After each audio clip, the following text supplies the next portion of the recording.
Hello, karibu tena. Kwa nini watu wengine wanaonekana kuwa na mahusiano yenye amani, wakati wengine kila mara wanaishia kuumizwa? Je, ni bahati?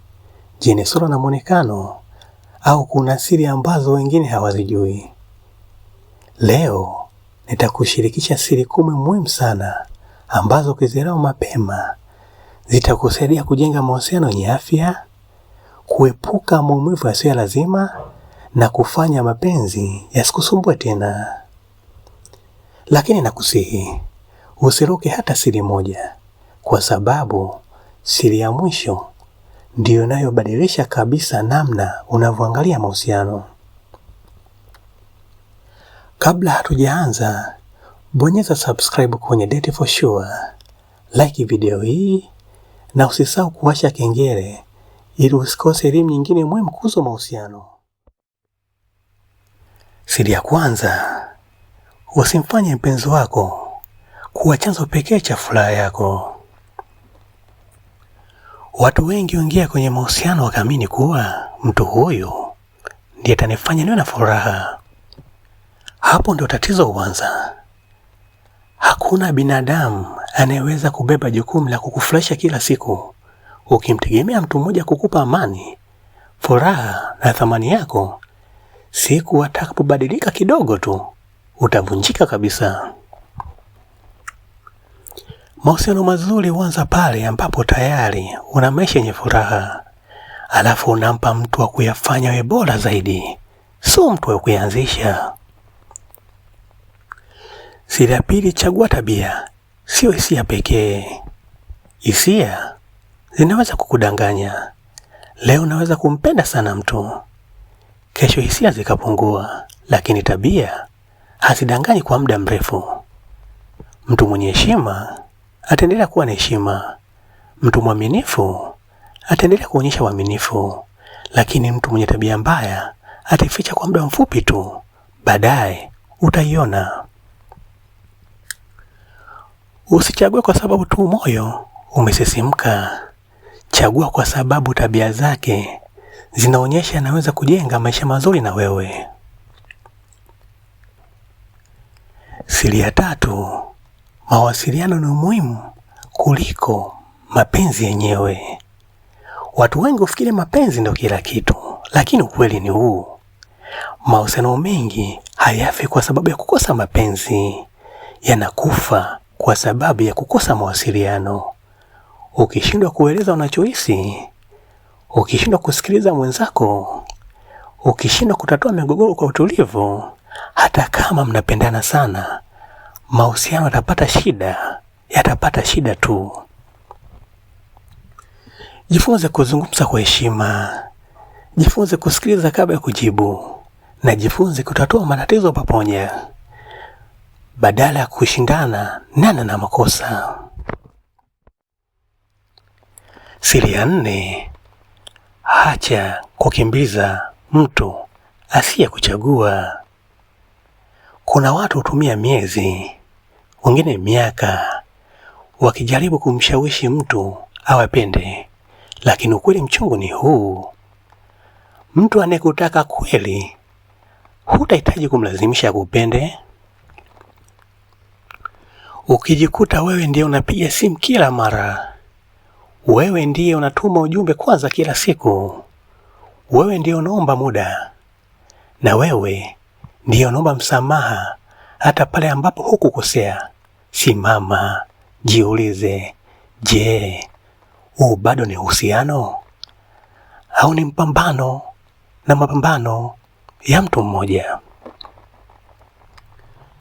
Mahusiano mazuri hujengwa na watu wawili, sio mtu mmoja anayebeba kila kitu. Siri ya 5, usiogope kuondoka pale ambapo heshima imekufa. Mapenzi bila heshima ni maumivu yanayosubiri kutokea. Mtu anaweza kusema nakupenda.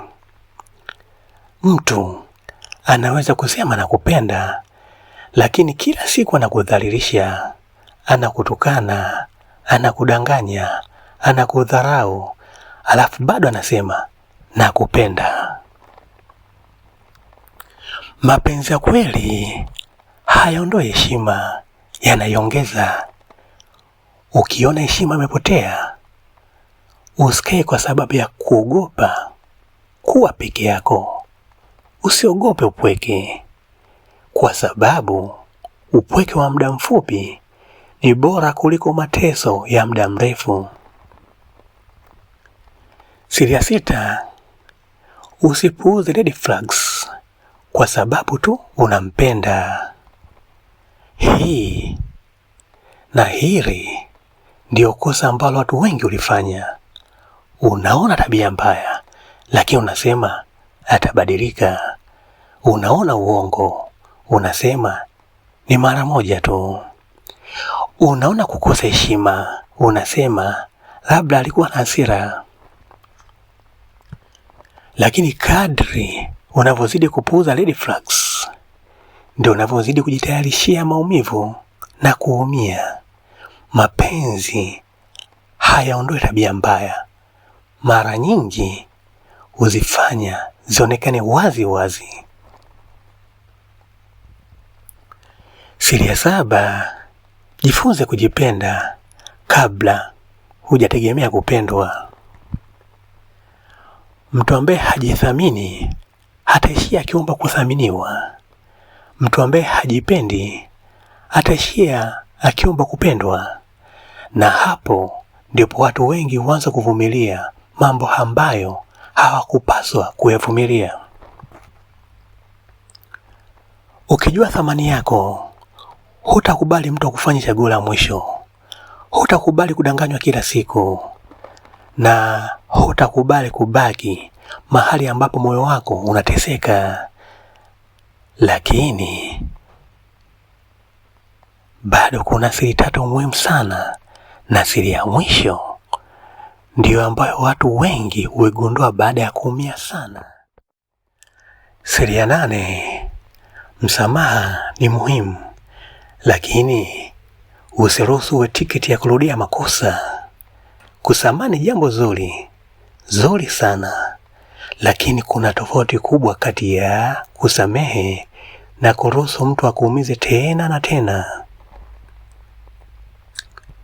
Kama mtu anaomba msamaha kila wiki, lakini tabia yake haibadiliki, tatizo si kwamba hakosei.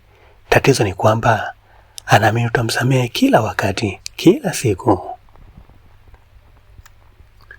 Mapenzi ya kweli hayaonyeshi kwa maneno, hayaonyeshi kwa maneno matamu pekee, huonyesha kwa mabadiliko ya kweli pamoja na vitendo.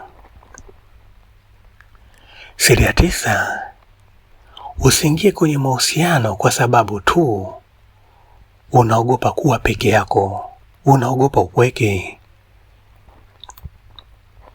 Watu wengi hawapo kwenye mahusiano kwa sababu wamepata mtu sahihi. Wapo kwa sababu wanaogopa upweke, na hiyo wafanya wakubali mambo ambayo hawakupaswa kuyakubali. Ni bora kusubiri mtu anayekufaa kuliko kukimbilia mtu atakuletea majonzi na majuto. Kuwa peke yako kwa muda si kushindwa. Wakati mwingine ni uamuzi wa busara unaokuokoa na maumivu makubwa. Siri ya 10 na ya mwisho, usimtafute mtu mkamilifu. Tafuta mtu mlio tayari kukua pamoja. Hii ndio siri ambayo watu wengi wagundua wakiwa wamechelewa, wameumia. Hakuna mwanaume mkamilifu. Hakuna mwanaume mkamilifu. Hakuna mwanamke mkamilifu. Usimtafute mtu asiye na mapungufu.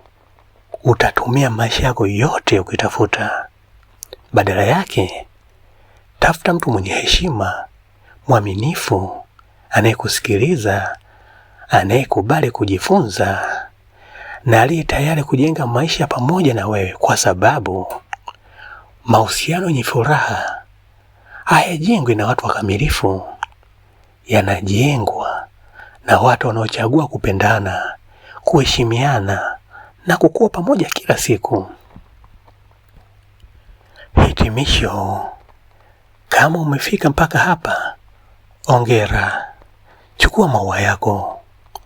Sasa unazijua siri 10 ambazo zinaweza kukusaidia kujenga mahusiano yenye afya na kuepuka maumivu mengine yasiyo lazima.